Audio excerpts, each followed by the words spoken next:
So, in this series regarding agricultural microbiology, this is the next lecture on the topic bacterial growth. Last lecture में हमने nutrition in bacteria, chemotrophy, photo autotrophy, उन सब चीजों के बारे में पढ़ा था। आज हम स्टार्ट करेंगे कि जो बैक्टीरिया है वो ग्रो कैसे करते हैं, बैक्टीरिया की ग्रोथ कैसे होती है।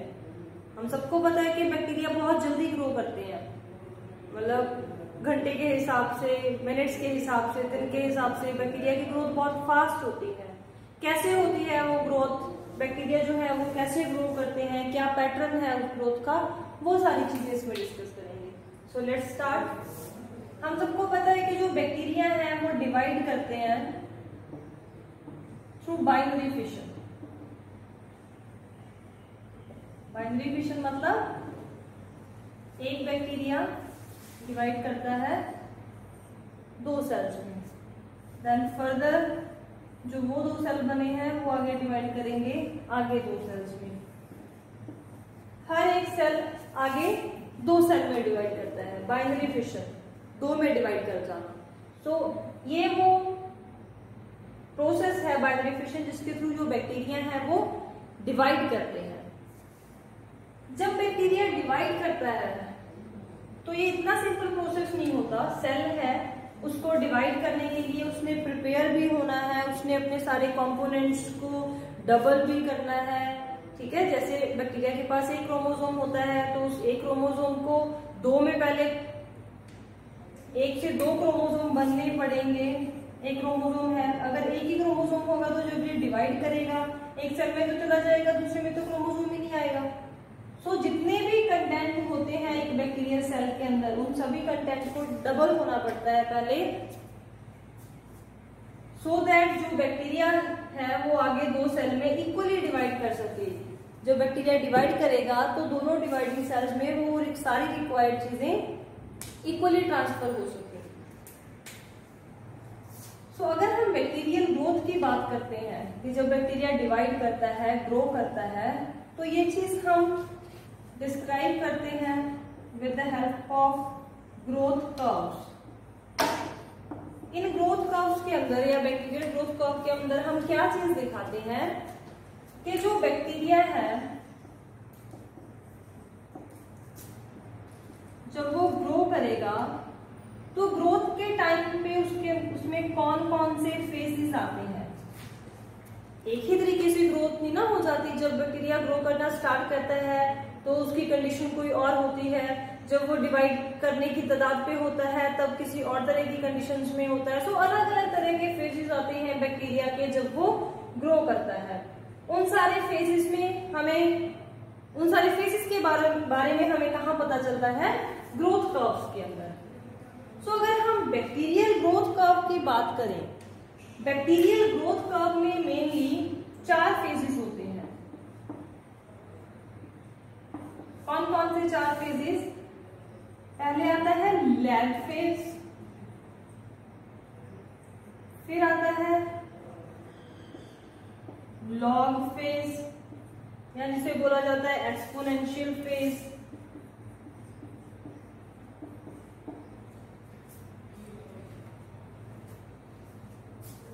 या जिसे बोला जाता है एक्सपोनेंशियल फेज। उसके बाद आता है stationary phase, the last one is decline phase. So ये पूरा ग्रोथ साइकिल है बैक्टीरिया का। जब कोई भी बैक्टीरिया ग्रो करता है, डिवाइड करता है, उसमें एक साइकिल चलता है इन 4 फेजेस का, और इन 4 फेजेस के उस साइकिल को हम ग्रोथ कर्व बोल देते हैं, बिकॉज वो स्ट्रक्चर हमें एक कर्व जैसा लगता है। उस कर्व में 4 फेजेस होते हैं, lag phase, log phase, stationary phase and decline phase. अगर मैं इसको आपको ड्रॉ करके दिखाना चाहूं, इस साइड टाइम है, इस साइड बैक्टीरिया की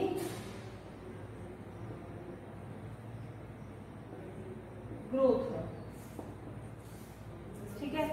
टाइम के साथ साथ पहला जो फेज है बच्चे बहुत छोटा होता है, that is lag phase. Lag phase के बाद बारी आती है लॉग फेज की, फिर आ जाता है स्टेशनरी फेज, उसके बाद आ जाता है डिक्लाइन। यहां तक अगर हम बात करें तो A, B, C and D, ऐसे कुछ कर्व्स होती हैं बैक्टीरियल ग्रोथ की। लैग फेज ए, एक्सपोनेंशियल या log phase B, stationary phase C, decline phase D. होता क्या है इन सब फेजेस के अंदर या इस टाइम इंटरवल, इतने टाइम इंटरवल में जिसको हम यहाँ तक लैग फेज बोल रहे हैं, क्या होता है बैक्टीरिया के अंदर, क्या चेंजेस आते हैं, फिर जब वो इस फेज में जाता है इस टाइम पीरियड तब क्या होता है, फिर जब स्टेशनरी में आता है उसके बाद डिक्लाइन में आता है, तो कौन कौन सी प्रोसेसेस अकर होती हैं, कौन कौन से चेंजेस आते हैं। तो पहले हम बात करते हैं लैग फेज की। जो लैग फेज है बैक्टीरिया का वो प्रेपरेटरी फेज है, दैट इज प्रेपरेटरी फेज। मतलब कि इसके अंदर बैक्टीरिया अपने आप को प्रिपेयर करता है डिवीजन के लिए। बैक्टीरिया को पता है कि मैंने 1 से 2 बैक्टीरिया बनाने हैं, तो डिवाइड करने के लिए वो अपने आप को प्रिपेयर करता है। उस प्रिपेयर में क्या आता है कि वो अपना डीएनए डबल करता है, 1 से 2 क्रोमोसोम बनाता है, बाकी उसके अंदर जितने भी केमिकल कंपाउंड्स या फिर सब्सटेंसेस प्रेजेंट होते हैं, हमने बैक्टीरियल सेल में कितना कुछ पढ़ा था, मेसोसोम्स वगैरह, जो रेजिड्यूज थे, इंक्लूजन बॉडीज थी, वो सारी चीजें, उन सभी कंटेंट को या जो सेल कंटेंट है बाकी इसके अलावा उस सारे कंटेंट को डबल करता है, उस सारे कंटेंट को ग्रो करवाता है, सो दैट वो कंटेंट पहले हम ऐसा बोल सकते हैं कि लैग फेज में जो बैक्टीरियल सेल है उसका साइज इंक्रीज होता है। क्यों? क्योंकि अगर वो पहले इतना सा सेल था, उसके अंदर एक ही क्रोमोसोम था, बाकी सारी चीजें, अब ये सारी चीजें डबल हो रही हैं तो साइज भी डबल होगा। सो नंबर भी इंक्रीज होता है लैग फेज के अंदर बैक्टीरिया का, लेकिन साइज इंक्रीज होता है, बैक्टीरियल सेल साइज में बड़ा हो जाता है, क्योंकि उसके अंदर जितने भी कंटेंट होते हैं जो रिक्वायर्ड है एक बैक्टीरियल सेल के अंदर प्रेजेंट होते हैं, वो सारा बायोलॉजिकल कंटेंट डबल हो जाता है, सो दैट जब ये सेल आगे जाके डिवाइड करे तो पहले जितने 2 बैक्टीरिया इक्वली बना सके। अगर ऑफ कोर्स ये ही इतना ही छोटा सेल डिवाइड करता तो उससे भी छोटे 2 बैक्टीरियल सेल बनते, आधा मटेरियल इसमें चला जाता, आधा इसमें चला जाता, लेकिन ऐसा नहीं ना होता। एक बैक्टीरिया से जो नए बैक्टीरिया बनते हैं वो कंप्लीट बैक्टीरिया बनते हैं, इसके लिए पहले उस बैक्टीरिया को ग्रो करना पड़ता है। सो हम बैक्टीरिया को न्यूट्रिएंट्स प्रोवाइड करते हैं, या जो बैक्टीरिया है वो जिस भी होस्ट पे रह रहा है, जिस भी होस्ट से अपना न्यूट्रिएंट ले रहा है, वहां से वो न्यूट्रिएंट यूज करके न्यूट्रिशन लेके अपनी पहले ग्रोथ करता है, साइज इंक्रीज करता है, और जितने टाइम में वो अपना ग्रोथ कर रहा है, अपना डबलिंग कर रहा है कंटेंट को, साइज इंक्रीज कर रहा है, उस सारे टाइम पीरियड को हम किसमें कंसीडर करते हैं, लैग फेज में। और लैग फेज का टाइम वेरी करता है कि 1 घंटे का होगा, 2 घंटे का होगा, 1 मिनट का होगा, 2 मिनट का होगा, depending upon the bacterial species कि कौन सा बैक्टीरिया है। सो कुछ बैक्टीरिया हैं जो मिनट सेकंड्स पे अपने आप को ग्रो कर लेते हैं, कुछ बैक्टीरिया हैं जो दिन लगा देते हैं, कुछ बैक्टीरिया हैं जो घंटे लगा देते हैं। So it depends upon the species of the bacteria कि लैग फेज की जो टाइमिंग है वो कितनी रहेगी। आई होप आपको लैग फेज के बारे में क्लियर हुआ होगा। कुछ नहीं है, ग्रोथ फेज है जिसके अंदर जो बैक्टीरिया है वो अपना साइज इंक्रीज करता है, अपना कंटेंट डबल करता है। उसके बाद आ जाता है second, that is log phase, या फिर जिसे बोला जाता है एक्सपोनेंशियल फेज।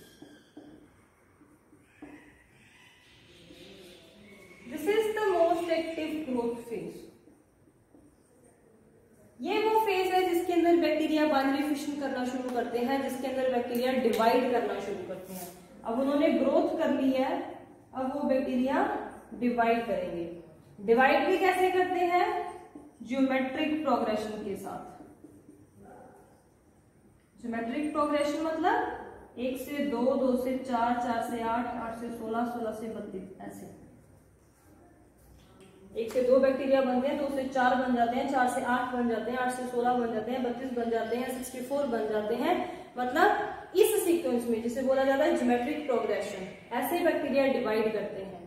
और सबसे ज्यादा एक्टिव फेज यही होता है जब बैक्टीरिया की डिविजन स्टार्ट होती है। बैक्टीरिया ग्रो कर गया, उसने अपना कंटेंट जो था वो ग्रो कर लिया, साइज उसका इंक्रीज हो चुका है, उसके बाद उसका डिवाइडिंग फेज आता है जिसको हम लॉग फेज या फिर एक्सपोनेंशियल फेज भी बोलते हैं। जब तक बैक्टीरिया को न्यूट्रिएंट्स मिलते रहेंगे, जब तक उसको खाना मिलता रहेगा, तब तक बैक्टीरिया लॉग फेज में रहेगा, ग्रो करता रहता है। ठीक है, जिसे एक्सपोनेंशियल फेज भी बोला जाता है। लेकिन थोड़े टाइम के बाद क्या होता है, अब एक मीडियम है, उसमें से जितने न्यूट्रिएंट हमने डाले थे वो सारे न्यूट्रिएंट्स उसने कंज्यूम कर लिए और बैक्टीरिया के पास और ज्यादा न्यूट्रिएंट्स नहीं है। या अगर हम उस ग्रोथ कल्चर में बाहर से न्यूट्रिएंट्स और ऐड भी कर देंगे, तब भी जैसे जैसे बैक्टीरिया ग्रो करते जाते हैं बहुत सारे इनहिबिटरी कंपोनेंट्स होते हैं, एंजाइम्स वगैरह होते हैं जो अपने आप उस बैक्टीरिया के अंदर बनना शुरू हो जाते हैं। सो न्यूट्रिएंट्स कम हो जाते हैं, इनहिबिटरी कंपोनेंट्स की कॉन्सेंट्रेशन इंक्रीज होना स्टार्ट हो जाती है, जिसकी वजह से जो बैक्टीरिया है उनकी डिवीजन के साथ साथ डेथ होना भी स्टार्ट हो जाता है। इसीलिए इसे बोलते हैं स्टेशनरी फेज। ये कब आता है स्टेशनरी फेज? जब न्यूट्रिएंट्स डिप्लीट होना स्टार्ट हो जाते हैं और जो इनहिबिटरी या फिर टॉक्सिक सब्सटेंसेस है, जो मेटाबॉलिज्म हुआ, कुछ ना कुछ रिलीज होता है, कुछ टॉक्सिक सब्सटेंसेस रिलीज होते हैं, वो इंक्रीज होना स्टार्ट हो जाते हैं। तो जो बैक्टीरिया है उनकी डिवीजन भी होती रहती है साथ साथ थोड़ा बहुत, और उनका डेथ होना भी शुरू हो जाता है।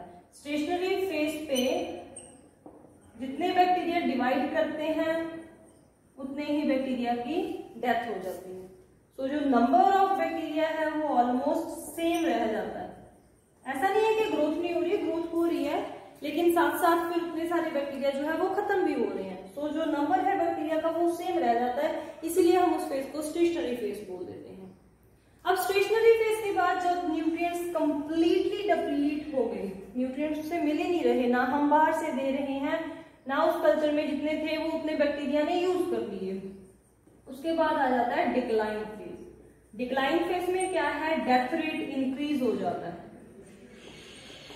डिवीजन उतनी नहीं हो पाती जितनी डेथ होती है। मतलब अगर 1 से 2 बैक्टीरिया बन रहे हैं नए, तो हो सकता है 10 बैक्टीरिया की डेथ हो रही हो, 10 बैक्टीरिया खत्म हो रहे हो, तो डेथ रेट इंक्रीज हो जाता है, जिसकी वजह से जो नंबर है बैक्टीरिया का वो डिक्रीज कर जाता है, जिसे हम बोलते हैं डिक्लाइन फेज। बैक्टीरिया डिक्लाइन में चले जाते हैं। चाहे वहां पे कोई भी न्यूट्रिएंट प्रेजेंट नहीं है, फिर भी ऐसा कभी नहीं होता कि सारे के सारे बैक्टीरिया ही खत्म हो जाएं। उसमें से कुछ बैक्टीरिया होते हैं जो फिर भी सरवाइव कर जाते हैं, जो नॉन फेवरेबल एनवायरमेंटल कंडीशन है उनके अंदर भी। सो जब जो बैक्टीरिया उस टाइम पे रह जाते हैं, बाद में जब दोबारा उनको कहीं से न्यूट्रिएंट्स मिल जाते हैं तो वो दोबारा से यहां से शुरू कर देते हैं, लैग फेज से। ये पूरा ग्रोथ साइकिल फिर से स्टार्ट हो जाता है। अगर एक बैक्टीरिया भी बच गया, एक बैक्टीरियल सेल भी बच गया, तब भी वो दोबारा पूरी बैक्टीरियल कॉलोनी खड़ी कर सकता है इस ग्रोथ साइकिल के थ्रू, डिक्लाइन फेज के बाद भी। लेकिन अगर हम एक साइकिल की बात करें, एक ग्रोथ साइकिल में ये चारों फेजेस होते हैं। लैग फेज जिसमें बैक्टीरिया अपने आप को प्रिपेयर करता है, लॉग फेज जिसमें उसकी ग्रोथ होती है, डिविजन होती है, देन स्टेशनरी फेज जब न्यूट्रिएंट डिप्लीट होने की वजह से जितना बैक्टीरिया ग्रो कर रहा है, जितनी उसकी डिवीजन हो रही है, उतने ही बैक्टीरिया हैं जिनकी डेथ कॉज होती है। डेथ रेट एंड जो डिवीजन रेट है वो इक्वल हो जाता है, जिसकी वजह से स्टेशनरी फेज बोलते हैं। उसके बाद जब कंप्लीटली न्यूट्रिएंट डिप्लीट कर जाते हैं तो बारी आती है डिक्लाइन फेज की। बैक्टीरिया की जो डिवीजन है वो रिड्यूस हो जाती है, नंबर कम होना शुरू हो जाता है, तब हम उसको बोल देते हैं डिक्लाइन फेज। सो जब भी कोई बैक्टीरिया ग्रो करता है, ये इतना सिंपल नहीं होता जितना हम बोल देते हैं कि एक सेल से 2 बैक्टीरिया बन गए। एक सेल से 2 बैक्टीरिया बनने के लिए कंप्लीट ग्रोथ साइकिल चलता है, जिसको हम ग्रोथ कर्व्स की फॉर्म में डिपिक्ट करते हैं बाद में या बताते हैं। ठीक है जी। सो बैक्टीरियल ग्रोथ ग्रोथ साइकिल की फॉर्म में होती है, उस ग्रोथ साइकिल में ये सारे फेजेस रहते हैं।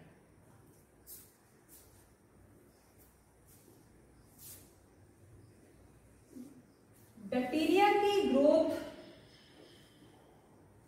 जो है उसमें कितने ग्रोथ साइकिल्स चलेंगे या कितने ज्यादा जो बैक्टीरिया है वो ग्रो करेंगे, ये डिपेंड करता है डिफरेंट टाइप्स ऑफ कल्चर्स पे कि किस किस तरह के कल्चर्स चलते हैं ग्रोथ के अंदर, या बैक्टीरिया को ग्रो कराने के लिए हम कौन कौन से कल्चर्स यूज करते हैं।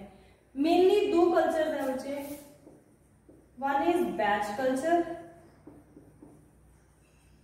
Another one is continuous culture. वैसे तो इनके नेम ही आपको बहुत सारा कुछ बता देते हैं, फिर भी डिफाइन करती हूँ। बैच कल्चर में क्या होता है? बैच कल्चर में फॉर एग्जांपल हमने कोई बैक्टीरियल प्लेट बनाई, इसके अंदर हमने न्यूट्रिएंट मीडियम डाला जो बैक्टीरिया की ग्रोथ के लिए जरूरी है, उसके ऊपर हमने बैक्टीरियल स्पीशीज ग्रो करवा दी। अब ये बैक्टीरियल स्पीशीज ग्रो करना स्टार्ट करेंगे ऑफ कोर्स, क्योंकि उन्हें न्यूट्रिशन मिल रहा है, उन्हें खाना मिल रहा है, लेकिन सिर्फ तब तक ग्रो करेंगी जब तक इस मीडियम के अंदर न्यूट्रिएंट्स प्रेजेंट रहेंगे। जैसे ही ये न्यूट्रिएंट्स डिप्लीट हो गए, खत्म हो गए, वहां से बैक्टीरिया भी खत्म हो जाएंगे। सो एक ही बैच होता है इसके अंदर, हम न्यूट्रिएंट लेते हैं, उसके ऊपर बैक्टीरिया ग्रो करवाते हैं, जितना न्यूट्रिएंट्स उसके अंदर प्रेजेंट है बैक्टीरिया उन न्यूट्रिएंट्स को यूज करते हैं, ग्रो करते हैं, मल्टीप्लाई करते हैं। जैसे ही वो न्यूट्रिएंट्स डिप्लीट होना शुरू होते हैं, बैक्टीरिया की डेथ होना शुरू हो जाती है और बैक्टीरिया खत्म हो सकते हैं। या अगर हमें वो बैक्टीरिया चाहिए तो वो न्यूट्रिएंट्स जैसे जैसे उनका नंबर रिड्यूस होना शुरू होता है, हम वहां से उन बैक्टीरिया को एक्सट्रैक्ट कर लेते हैं फर्दर यूजेस के लिए, अगर हमें वो बैक्टीरिया चाहिए तो। इसको हम बोलते हैं बैच कल्चर, जिसके अंदर हम दोबारा न्यूट्रिएंट्स प्रोवाइड नहीं करते। एक बार हमने जितने न्यूट्रिएंट्स दे दिए, उससे जितने बैक्टीरिया ग्रो किए, हमने उन बैक्टीरिया को एक्सट्रैक्ट कर दिया। कंटिन्यूस कल्चर में ऐसा नहीं होता। कंटिन्यूस कल्चर में क्या होता है, फॉर एग्जाम्पल हमने एक न्यूट्रिएंट मीडियम लिया जिसके अंदर हमने बैक्टीरिया को ग्रो करवाया। ऑफ कोर्स थोड़े टाइम के बाद क्या होगा, जब बैक्टीरिया ग्रो करेंगे तो इस न्यूट्रिएंट मीडियम के जो न्यूट्रिएंट्स है वो तो डिप्लीट होने ही होने हैं, खाना तो खत्म होना ही होना है। तो हम क्या करेंगे, जैसे हमें पता चल रहा है कि हाँ इतने टाइम में न्यूट्रिएंट्स डिप्लीट हो जाते हैं, हम वहां से जितने बैक्टीरिया ग्रो कर रहे हैं उनको एक्सट्रैक्ट कर लेंगे, उनको निकाल लेंगे और उसमें नए न्यू न्यूट्रिएंट मीडियम जो है वो ऐड कर देंगे। ठीक है, जब न्यू न्यूट्रिएंट मीडियम ऐड होगा तो जो बैक्टीरिया वहां पे अभी भी पड़े होंगे फिर वो दोबारा अपना ग्रोथ साइकिल शुरू कर देंगे। सो ऐसे ही हम कभी भी न्यूट्रिएंट्स को डिप्लीट नहीं होने देते, जब तक हमें रिक्वायर्ड है हम उसी कंटेनर के अंदर, उसी रिएक्टर के अंदर, बायोरिएक्टर्स में ये प्रोसेस यूज होती है, उसी बायोरिएक्टर के अंदर हम बार बार न्यूट्रिएंट मीडियम ऐड करते रहते हैं और बैक्टीरिया को ग्रो करते रहते हैं, एक्सट्रैक्ट करते रहते हैं। एक कंटिन्यूस प्रोसेस चलता है, खत्म नहीं होता, रुकता नहीं है, उसे हम बोलते हैं कंटिन्यूस कल्चर। अगर हमें बैक्टीरिया की बहुत ज्यादा अमाउंट चाहिए, जैसे इंडस्ट्रीज में होता है, अगर हमें कोई एंटीबायोटिक बनानी है या बैक्टीरिया से कोई कंपाउंड है जो एक्सट्रैक्ट करना है, तो हम उसमें कंटिन्यूस कल्चर्स को यूज करते हैं। एक के बाद एक के बाद एक हम न्यूट्रिएंट्स ऐड करते जाते हैं और उसमें से जो रिएक्टर्स में से बैक्टीरिया है उनको एक्सट्रैक्ट करते रहते हैं। सो बैक्टीरियल ग्रोथ के लिए हम दो तरीके के कल्चर यूज कर सकते हैं, बैच कल्चर या फिर कंटिन्यूस कल्चर। जब हम आर्टिफिशियली बैक्टीरिया को ग्रो करवाते हैं अपने किसी यूज के लिए, अपनी एडवांटेजेस के लिए, तो हम दो तरीके के कल्चर यूज कर सकते हैं, batch culture and continuous culture. So बच्चे, this is all about bacterial growth, कि जो बैक्टीरिया की ग्रोथ है वो कैसे होती है, जब बैक्टीरिया ग्रो कैसे करते हैं, जब जो बाइनरी फिशन है, जब एक से दो बैक्टीरिया बनते हैं तो उसके अंदर कौन कौन से डिफरेंट फेजेस आते हैं, वो हमने डिस्कस किया अभी। उसके बाद आपका एक छोटा सा टॉपिक है, दैट इज ट्रांसपोसोम्स।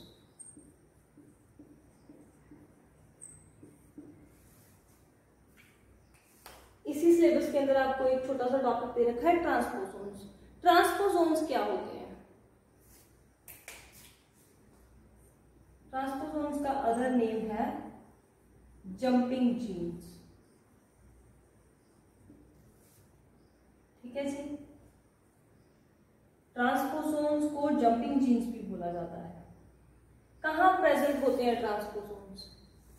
जीन है तो ऑफ कोर्स डीएनए के ऊपर ही प्रेजेंट होंगे। सो जो यूकैरियोटिक या प्रोकैरियोटिक दोनों में ही ट्रांसपोसोन्स प्रेजेंट होते हैं, चाहे वो कोई यूकैरियोटिक ऑर्गेनिज्म है चाहे प्रोकैरियोटिक ऑर्गेनिज्म है। यूकैरियोटिक डीएनए या प्रोकैरियोटिक डीएनए में कुछ ऐसे जीन्स होते हैं जिनको हम बोलते हैं जंपिंग जीन्स या जिनको हम बोलते हैं ट्रांसपोसोन्स। ट्रांसपोसोन्स या जंपिंग जीन्स इनको क्यों बोला जाता है? क्योंकि ये एक ही डीएनए के अंदर जंप करते रहते हैं from one place to another. कुछ नहीं है, ट्रांसपोसोन्स डीएनए का ही सीक्वेंस है, डीएनए के ऊपर प्रेजेंट ही जीन्स हैं। यूकैरियोट्स में भी हो सकते हैं, प्रोकैरियोट्स में भी हो सकते हैं, लेकिन ये वो जीन है जो अपनी जगह चेंज करते रहते हैं, जंप करते रहते हैं from one place to another, इसीलिए इन्हें जंपिंग जीन्स भी बोला जाता है।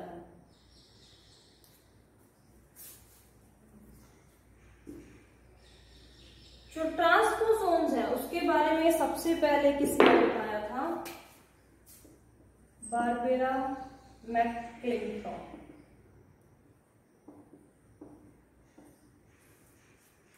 शायद स्पेलिंग मिस्टेक है, देख लेना। बारबेरा मैक्क्लिंटॉक नाम की एक साइंटिस्ट थी जिसने मेज में सबसे पहले ऐसे किसी जीन्स के बारे में बताया था कि कुछ ऐसे जीन्स भी होते हैं जो एक जगह से जीनोम में दूसरी जगह मूव कर सकते हैं।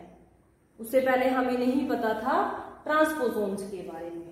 बारबेरा मैक्क्लिंटॉक नाम की साइंटिस्ट ने सबसे पहले ट्रांसपोसोन्स के बारे में बताया। सो ट्रांसपोसोन्स क्या है? जंपिंग जीन्स, जो एक डीएनए के अंदर, एक जीनोम के अंदर एक पोजीशन से दूसरी पोजीशन पर जीन मूव करता है, उसको हम ट्रांसपोसोन्स बोलते हैं। यूकैरियोट्स में भी होते हैं, प्रोकैरियोट्स में भी होते हैं। जो ट्रांसपोसोन्स है वो मेनली टू टाइप्स के हैं बच्चे। One is DNA transposons and another one is retrotransposons.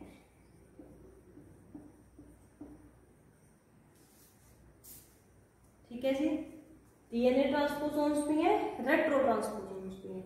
जो डीएनए ट्रांसपोसोन्स हैं उन्हें कट एंड पेस्ट ट्रांसपोसोन्स भी बोला जाता है, और जो रेट्रो ट्रांसपोसोन्स है उन्हें कॉपी एंड पेस्ट ट्रांसपोसोन्स बोला जाता है। क्या मतलब है इनका कट एंड पेस्ट या copy and paste? For example पहले बात करते हैं डीएनए ट्रांसपोसोन्स की। ये कोई डीएनए है, इसके ऊपर यहाँ पे ये ट्रांसपोसोन प्रेजेंट है, मतलब ये वो जीन है जो मूव कर सकता है, इट इज ट्रांसपोसोन। अब इसके पास दो ऑप्शंस हैं, एक के लिए यहां से कट हो गया, फॉर एग्जाम्पल यहां से ये कट हुआ और कट होने के बाद दूसरी जगह जाके इंसर्ट हो जाए, यहां पे जाके इंसर्ट हो गया, यहां से जंप करके उसी डीएनए की अदर प्लेस पर। देखो डीएनए के ऊपर तो जीन्स ही प्रेजेंट होते हैं ना, एक जगह से निकला दूसरे जीन पे जाके लग गया, उसकी जगह पे चला गया, तो कट होके दूसरी जगह पे पेस्ट हो जाना। डीएनए ही था, डीएनए ही कट हुआ, उसी डीएनए पे किसी दूसरी जगह पे जाके पेस्ट हो गया। इस पूरी प्रोसेस को ट्रांसपोजिशन बोलते हैं हम। एक जगह से दूसरी जगह वो मूव करते हैं, इसके लिए एक एंजाइम है जो इनको मूव कराता है, transposase enzyme. Transposase enzyme responsible होता है ट्रांसपोसोन की मूवमेंट के लिए from one place to the another. ठीक है जी, सो ये है कट एंड पेस्ट मैकेनिज्म, या जो डीएनए ट्रांसपोसोन्स है वो कैसे मूव करते हैं। डीएनए ही है, एक जगह से कट होता है और उसी डीएनए की दूसरी जगह पे जाके पेस्ट हो जाता है। उसी डीएनए की फ्रेगमेंट उसी डीएनए में से कट होके उसी डीएनए की दूसरी जगह पे जाके पेस्ट हो जाती है। और जो ट्रांसपोजोन्स ये वाला मैकेनिज्म फॉलो करते हैं ट्रांसपोजिशन के लिए, उनको हम बोलते हैं डीएनए ट्रांसपोजोन्स। लेकिन कुछ जो ट्रांसपोजोन्स है वो रेट्रो ट्रांसपोजोन्स होते हैं, जिनको हम कॉपी एंड पेस्ट बोलते हैं। उनकी ट्रांसपोजिशन कैसे होती है? फॉर एग्जाम्पल ये कोई डीएनए है, वैसे ही इसके ऊपर एक ट्रांसपोजोन प्रेजेंट है, तो ये ट्रांसपोजोन पहले इस डीएनए की क्या बनता है, पूरा नहीं बना, पहले इस ट्रांसपोजोन का बनता है आरएनए। ठीक है जी, ट्रांसक्रिप्शन के थ्रू पता ही है हमें डीएनए से आरएनए बनता है, नॉर्मल प्रोसेस है। पहले इस टी का बनेगा आरएनए, फिर इस आरएनए की होती है रिवर्स ट्रांसक्रिप्शन, ट्रांसक्रिप्शन का उल्टा।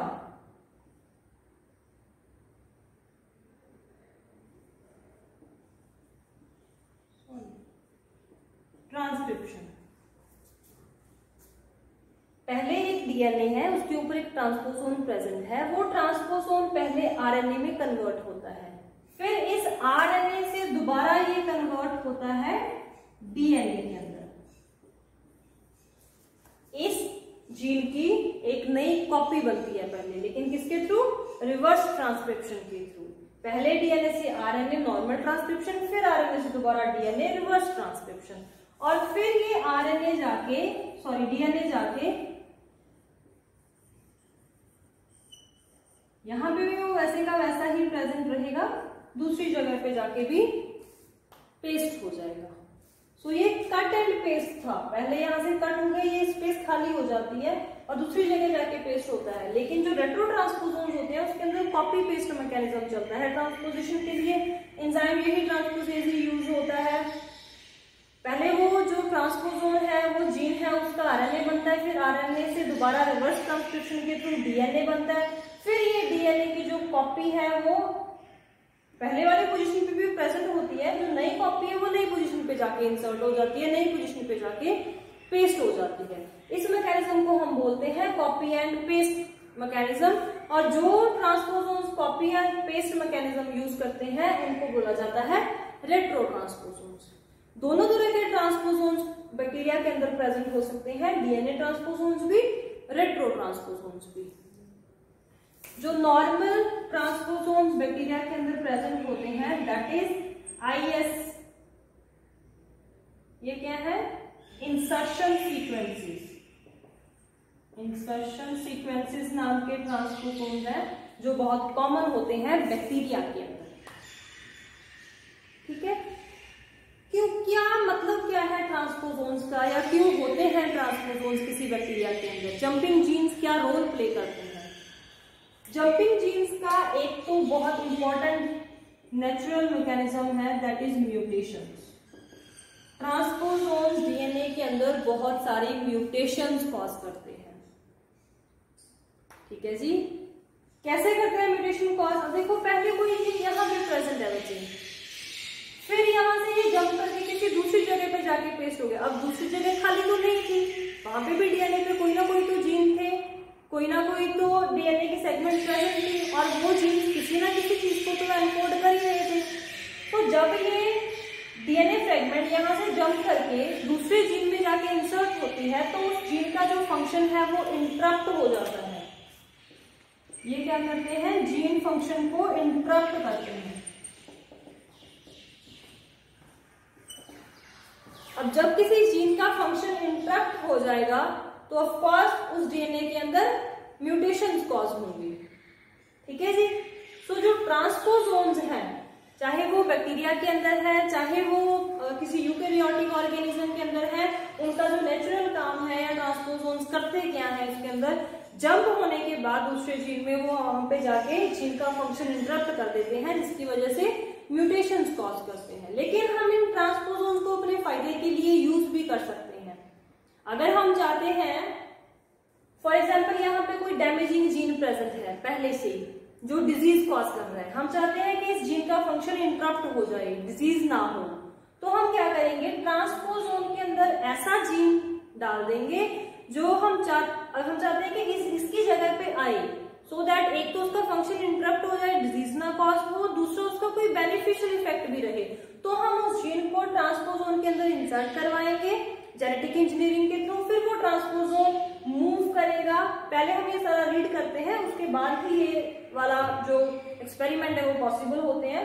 फिर ये जीन यहाँ से मूव करेगा और उस जो डैमेजिंग जीन है जो डिजीज कॉज कर रहा है उसके अंदर जाके इंसर्ट हो जाएगा। सो हमारे दो फायदे, एक तो यूजफुल जीन पहुंच गया डीएनए के अंदर, दूसरा जो हार्मफुल जीन था उसका फंक्शन इंटरप्ट हो गया। तो हम इन ट्रांसपोजोन्स को जेनेटिक इंजीनियरिंग में जीन ट्रांसफर के लिए, जीन थेरेपी के लिए यूज भी कर सकते हैं। नेचुरली ये म्यूटेशंस कॉज करते हैं डीएनए के अंदर, क्योंकि जनरली इनका काम होता है जीन का फंक्शन इंटरप्ट करना। सो इतना इनफ है आपको ट्रांसपोजोन्स के बारे में। वैसे तो उसकी बहुत सारी डिटेल्स भी हैं, कौन सी टाइप्स होती हैं, कैसा उनका स्ट्रक्चर होता है, लेकिन आपके सिलेबस के लिए आपको जस्ट ट्रांसपोजोन्स है क्या, दो तरीके के होते हैं, कट एंड पेस्ट मैकेनिज्म में क्या होता है, कॉपी एंड पेस्ट मैकेनिज्म में क्या होता है, ये चीजें पता होनी चाहिए। काम क्या है, फंक्शन क्या है ट्रांसपोजोन्स का, that is enough. So that's the end of today's topic. Thank you.